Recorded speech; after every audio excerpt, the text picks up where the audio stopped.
Another big story, the two factors that may add to the fire risk at construction sites. Some business insiders tell us they think arsonists know exactly when to strike. KPIX 5's Phil Mateer is live in Emeryville with that story. Phil? Anchor desk. That's right, Liz. What we're talking about is construction changes that started in 2009 that allowed contractors on the building you saw behind us right now to increase the use of wood on the upper floors. It saves money, but it also comes at a risk. The people that are setting these fires, and I think they are people that are setting them, are choosing the absolute right time to do it. Once they're completed, wood frame buildings are as safe as anything made of concrete or steel.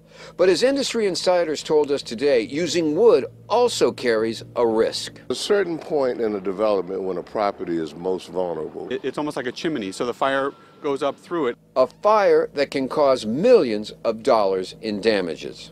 That's all wasted money that ultimately goes into the cost of housing and just makes the housing crisis worse. So why use wood? Well, for starters, it's cheaper. The options would be steel framing. Steel framing is about 40% more than wood framing. And if they had to pay more? Several of these projects wouldn't be built right now. So the only way you can get financing is to go with wood.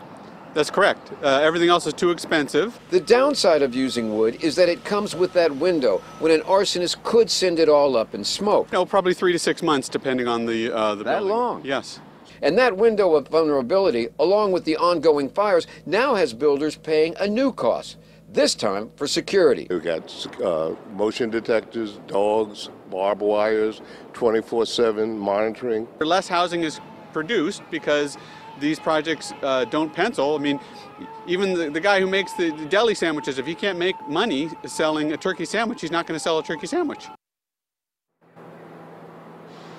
And as you can see, the security cameras are up and operating across from us because this is the new liability. It's also interesting to note that they're trying to get changes made so that they can get sprinklers into buildings like this earlier and get the sheetrock in earlier in order to fight the fires before they start, and if they do, to try to contain them. Until then, it's a risky proposition all the way around. In Emeryville, Phil Mateer, KPIX, back to you guys.